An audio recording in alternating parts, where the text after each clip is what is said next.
دروغ هم بهت نمیگه.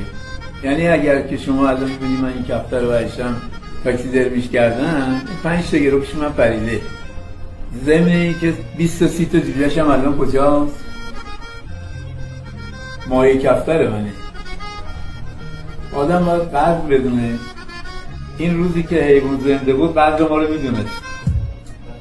هر دفعه بلند شد 7 ساعت 8 ساعت 9 ساعت پرید اومد نشست سر جاش. ما امروز ازش پذیرایی کردیم و بردیم تاکسی رو گذاشتیم